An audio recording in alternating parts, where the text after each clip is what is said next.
Hello, मैं doctor Dilip की तरफ से मेरे सभी साथियों को, भाई बहनों को नमस्कार। जैसा कि अभी मैंने एक वीडियो बनाया था, तो हम बात कर रहे थे ज्ञान पर। तो उस ज्ञान को आज हम अध्यात्म के रूप में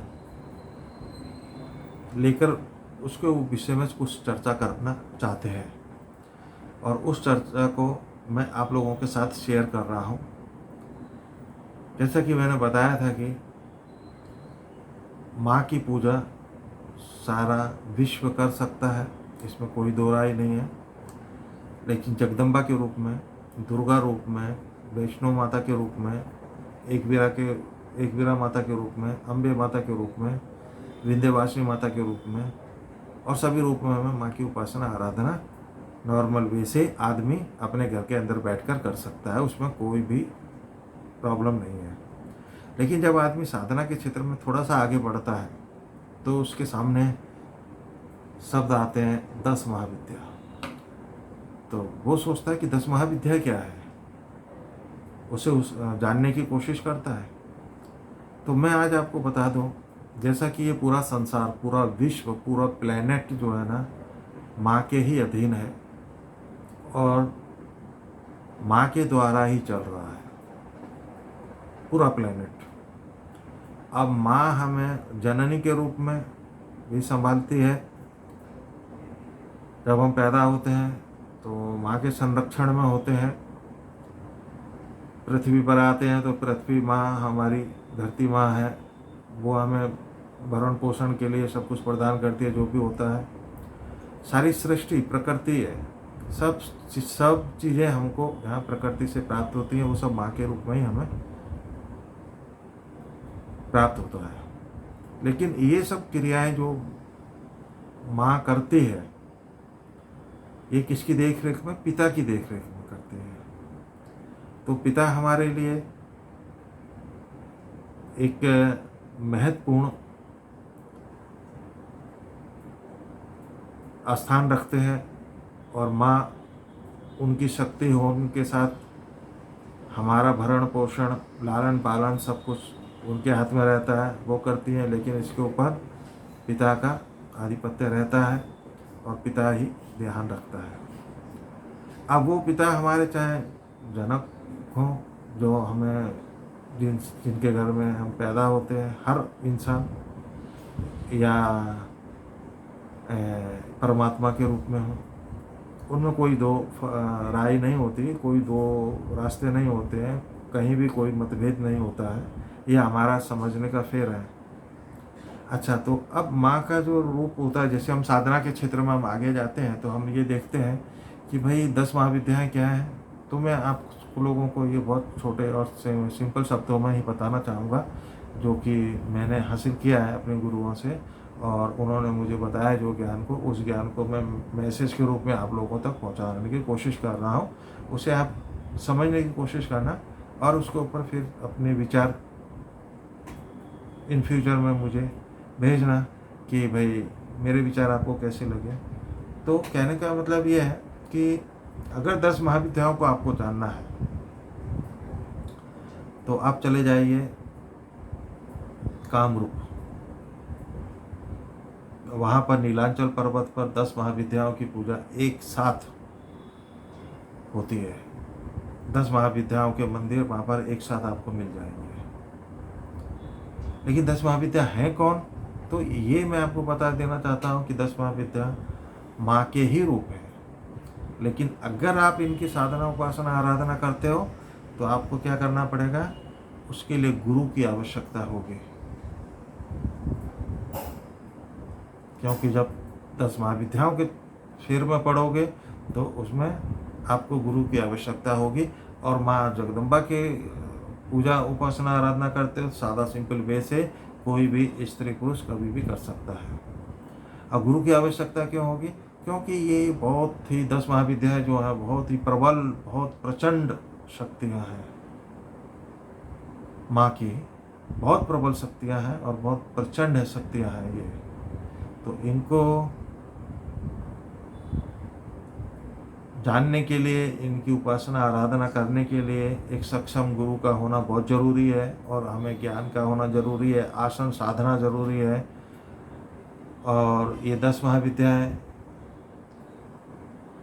कौन कौन सी हैं? काली, तारा, षोडशी, भुवनेश्वरी, छिन्नमस्तका, भैरवी, धूमावती, बगलामुखी, मातंगी और कमला, ये 10 महाविद्याएं हैं। और 10 महाविद्या रूपणी माँ कामाख्या है। तो माँ कामाख्या की करो, या एक एक 10 महाविद्याओं में से एक एक विद्याओं की उपासना आराधना करो, जैसे भी है। तो ये नुकसान तो नहीं करेंगे, क्योंकि माँ है, माँ तो कभी किसी का नुकसान नहीं करती। लेकिन हाँ, परेशानी आ जाती है साधना के दौरान, तो उस समय इसलिए इसमें गुरु का होना बहुत आवश्यक और ज़रूरी है। अब इसमें प्रथम माँ काली आती हैं, तो उनकी उपासना आराधना, उनकी उपासना आराधना करने वाला कभी भी व्यक्ति कहाँ भी जाएगा तो उसे किसी भी चीज़ की कमी कभी नहीं हो सकती, पहली बात।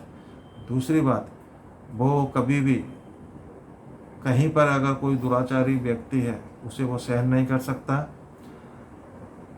और कहाँ पर भी अगर कुछ गलत हो रहा होगा, चाहे कोई समाज हो या कितना भी बड़ा कोई समूह हो, अगर वहाँ गलत हो रहा है तो ये व्यक्ति जो माँ काली की उपासना करता है वो शांत नहीं बैठेगा, और वो कुछ ना कुछ उनके अपोज में खड़ा होने की कोशिश करेगा, और इसे रोकने की कोशिश करता है कि समाज में सुख और शांति बनी रहे, ऐसा है। वहीं पर अगर भगवान शिव का भक्त है तो वो क्या काम करेगा? भगवान शिव कभी किसी के बीच में नहीं आते,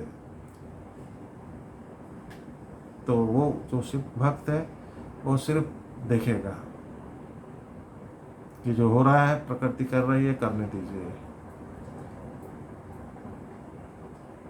लेकिन जो शक्ति का उपासक है, काली की उपासना करता है, तो उसके लिए वो देख नहीं पाएगा और उसमें हस्तक्षेप करने की पूरी कोशिश करेगा।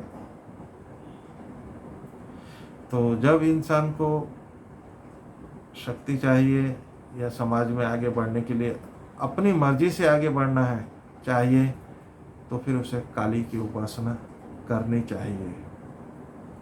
और अगर सिर्फ नॉर्मल वे से माँ की उपासना आराधना, माँ का प्यार चाहता है, सिर्फ नॉर्मल वे से अगर वो बढ़ना चाहता है आगे, तो माँ दुर्गा की करे, जगदम्बा की करे, उसमें कोई वो प्रॉब्लम नहीं है।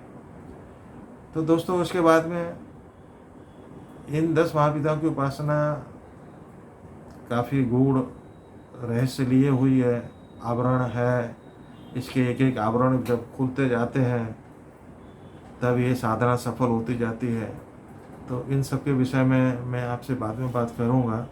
अभी एक थोड़ा सा मैंने आपको इसके विषय में बताया है, जो मेरे गुरुओं ने मुझे बताया वो मैंने आपको बताया है, और ये ज्ञान मेरा नहीं है, मेरे गुरुओं का ही है जो मैं आप तक पहुंचा रहा हूँ। अभी बाद में माँ तारा की, जो तारा का भक्त होता है, उसके घर परिवार में कभी भी विघटन नहीं होता है।